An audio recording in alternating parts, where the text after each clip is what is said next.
સૌથી પહેલા વાત કરવી છે ઓપરેશન પાતાળ બાદ હવે પાતાળમાં રહેલા ભૂમાફિયાઓ બહાર આવશે અને એક પછી એક એની ઇમ્પેક્ટ અસર શરૂ થઈ ગઈ છે। ભૂમાફિયાઓની સામે ભૂકંપ આવ્યો છે કારણ કે સંદેશ ન્યૂઝના અહેવાલ આ ઓપરેશન બાદ હવે ધમાકેદાર અસર જોવા મળી રહી છે અને તંત્રમાં ખળભળાટ છે।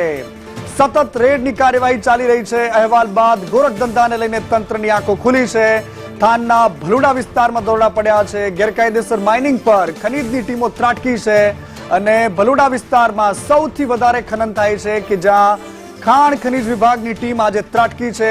રહીને યાદ આવ્યું છે સંદેશ ન્યૂઝના દમદાર અહેવાલ બાદ હવે તંત્રને ખબર પડી। મારી સાથે આજ સ્ટિંગ કરીને આજ ગોરખધંધાનો પર્દાફાશ કરનારા કૃષ્ણા પટેલ મારી સાથે જોડાયા છે। કૃષ્ણા, અત્યારે તંત્ર જાગ્યું છે, એક પછી એક વિસ્તારોમાં દરોડાની કામગીરી શરૂ થઈ ગઈ છે અને ત્યાં સુધી કે કલેક્ટરે કહ્યું કે કોઈ ગામનો સરપંચ આ વાતને છુપાવશે તો એની સામે પણ કાર્યવાહી થશે। જી બિલકુલ મનીષ, ગઈકાલે આપણે બતાવ્યું હતું ઓપરેશન પાતાળમાં ધરતીના પેટાળમાં ચાલતો એક ખતરનાક ખેલ કે જેના કારણે ખનન માફિયાઓના ખિસ્સા ભરાય છે, કરોડોના કાળો કારોબાર। અને અત્યારે ઓપરેશન પાતાળ બાદ જે રીતે જે માફિયાઓ છે, ખનન માફિયાઓ છે, એમાં તો ભૂકંપ આવ્યો જ છે પરંતુ સાથે સાથે અધિકારીઓ પણ દોડતા થયા છે।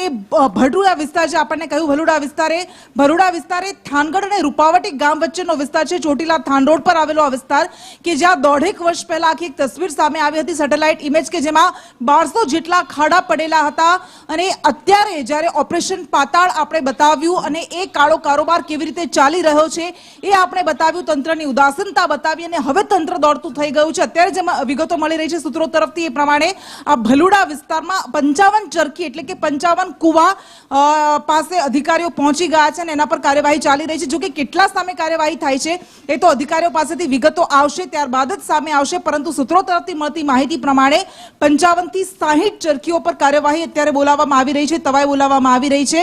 એટલે આ બધી જ ગેરકાયદેસર ખાણો છે ભલુડા વિસ્તારની। ભલુડા વિસ્તાર એક કુખ્યાત વિસ્તાર માનવામાં આવે છે, જેમ કહ્યું કે થાનગઢ અને રૂપાવટી ગામ વચ્ચેનો આખો આ વિસ્તાર છે અને ત્યાં અત્યારે કાર્યવાહી બોલાવવાની શરૂ થઈ ગઈ છે।